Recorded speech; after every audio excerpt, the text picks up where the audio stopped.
analysis of two gears. First, we have to drag the static structural analysis.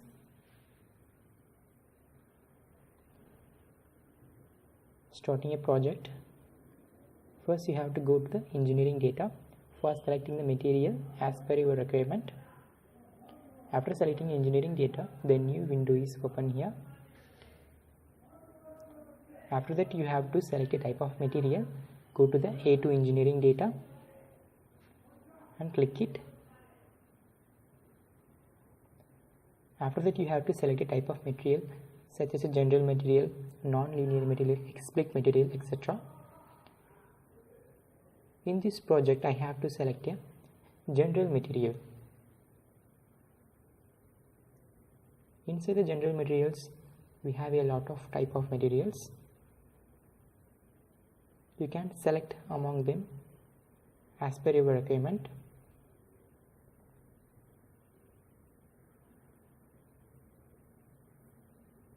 You have to click the plus symbol for adding the material to library.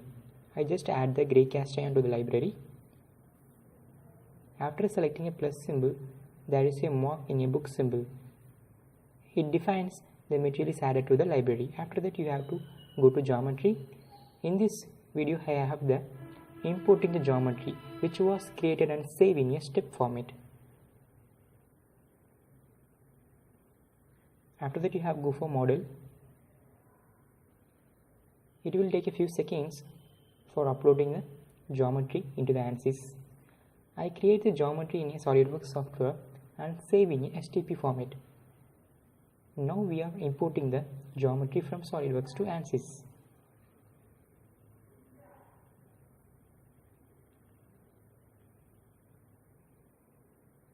Now our geometry is successfully imported here. After that, we are carried on the another process.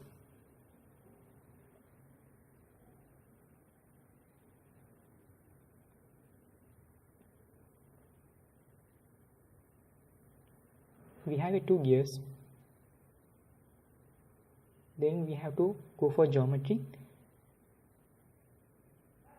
We are going to select a type of material which we add into the library. Just select a two gears and specify the material as per your requirement. I just select a grey cast iron.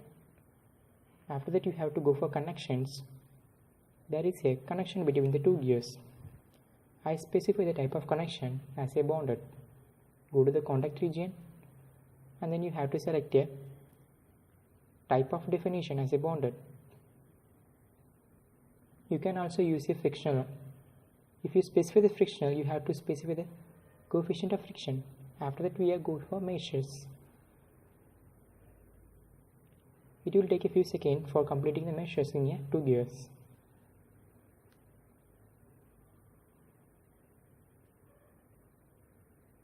Now we are creating a successfully meshes. After that, we have go for analysis setting.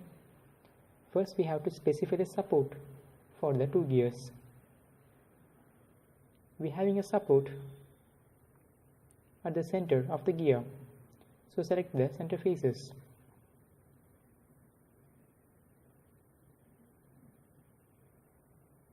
Then click apply for applying the support.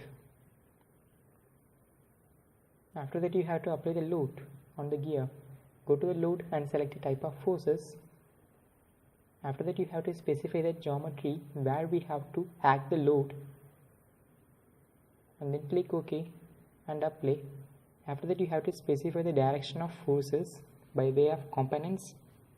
You have to specify the force in terms of y direction.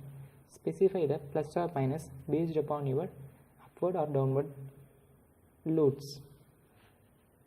I specify the downward loads. After that, you have to go for solution and give the solution based upon your requirement. I specify the total deformation, equivalent stress and strain. Just select a solve option to getting the result.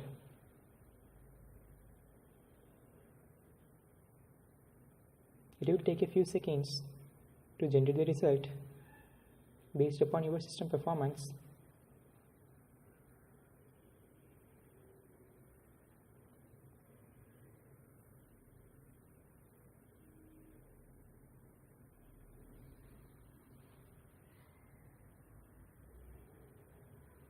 You can also try the contact region as a frictional type of contact. If you specify the frictional type of contact, you have to specify the coefficient of friction. Likewise, I specify the fixed support here.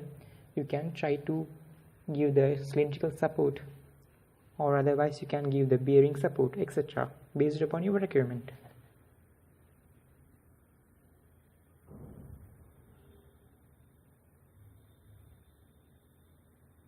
Now we get the result. You can just play the animation video.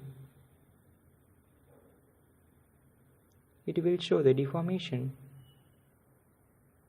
and it will show the equivalent stress and strain which can produce in the component while we are applying the load.